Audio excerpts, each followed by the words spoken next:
नमस्ते, प्रणाम बा दीदी, बहनी, बाऊ, भैया, अम्मा, चाची, सबसे राम राम बा। तो आप लोगन के चलते बहुत ही पुराना पारंपरिक हवन गीत सुनावे। ई कथा में, भागवत में, हवन में जरूर गावल जाए। आप लोग, बहुत ही प्यारा गीत बा। तो चलिए आप लोग सुनिएगा। नमस्कार दोस्तों। तो फुल आवाज हवन करके गीत है, सुनिएगा। बहुत ही कथा में आप लोग गाइएगा।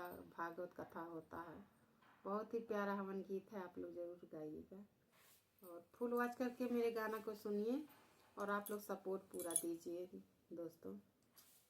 तो चलिए सुनाते हैं। माचिया जे बैठनी कौशल्या रानी, सासू से आरज करे ओ, सासू नहीं हमारे कुल के बेटा हुआ आंगनवा जागी ठानी तय, सासू नहीं हमारे कुल के बेटा हुआ आंगनवा जागी पीत हो।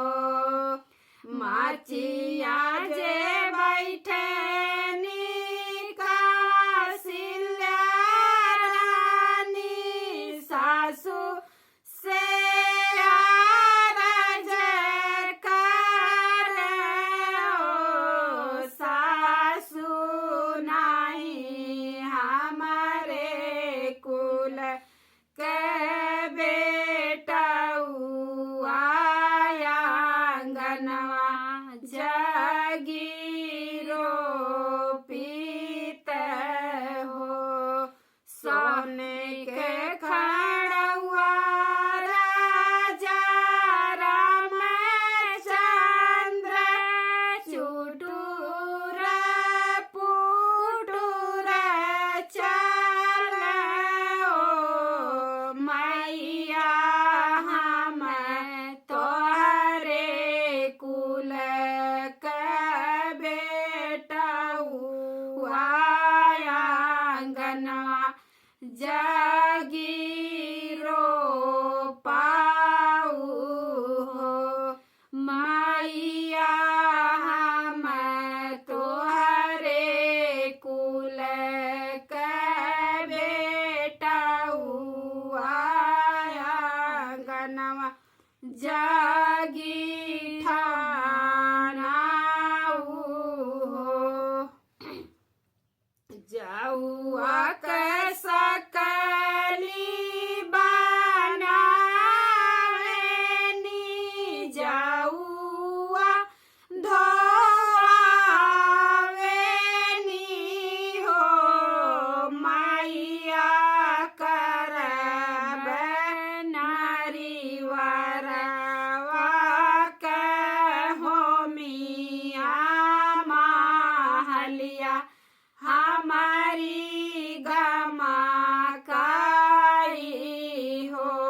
मैया करब नारी वरवा के होमिया महलिया, हमारी गमा काई हो। गया जी से आम गया गाजा दर पर आग बेनी माधव ओ, हरे काशी से आव विप्र पंडित होमिया करामाई हो।